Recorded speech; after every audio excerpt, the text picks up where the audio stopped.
It's more than 8 years that GST has been applied in India, and still there are some confusions about which states should charge it at what rate and which state will get the exemption and when it will be applicable to business in sale of goods and when to the sale of services. So today we have come out with a very basic video on the presentation of GST, and it is meant for all.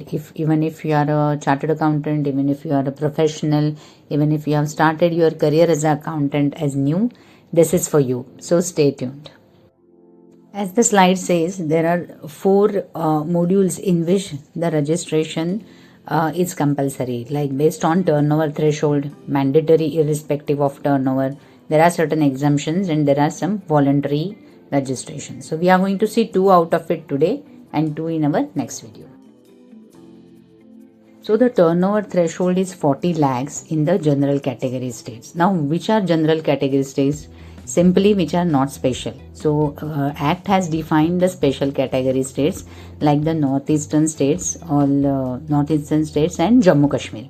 So if you are in those special category states, then even if the turnover exceeds 20 lakhs, the registration is compulsory. Else in all rest of India, it is 40 lakhs. The important point to note here is, even if you are a proprietor having 2-3 proprietary concerns, all the business together, if it is crossing 40 lakhs, then the GST would be applicable to all 3 companies or concerns. Similarly, for supply of services, if you are a professional, then the threshold limit is 20 lakhs in general category and 10 lakhs in special category. Now this includes all the taxable supplies, exempt supplies, export, interstate supplies, excluding GST, and even the inward supplies, or if you are in a reverse charge. So all your sale of services are included while calculating the threshold. Now let us see irrespective of turnover where the registration is mandatory. Now it is spanning over 3 to 4 slides, but I will explain as far as I can, else you can go through the slides and if any questions you can get back to me. So now if irrespective of the turnover, if you are an interstate supplier, that means you are supplying your goods or providing services across the state borders.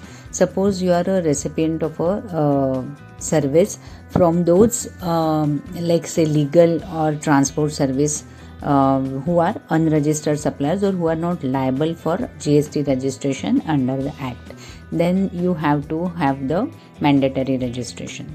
Suppose you are an e-commerce operator or a seller.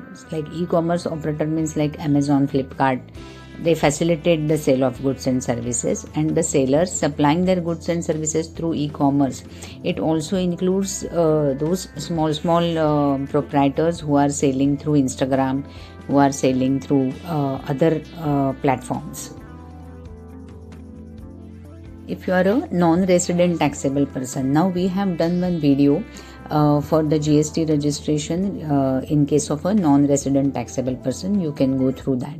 Although it is a occasional taxable supply, also they have to have a GST registration. Then the input service distributor. We have one video on input service distributor in the making, and you can go through it. After all this, there are certain persons who are required to deduct TDS under GST or collect tax under GST, or there are agents who are supplying goods and services on behalf of other taxable people. Then there are importers, there are persons supplying specific goods which are notified by the government. Then all such enterprises have to mandatorily obtain the GST registration.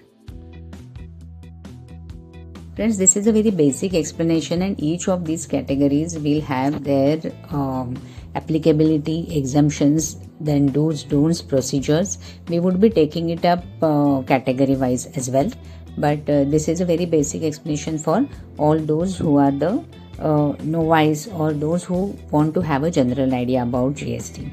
So let me know in the comments what have you understood and what do you know about GST. Are you a supplier by e-commerce, etc.? Let me know in the comments.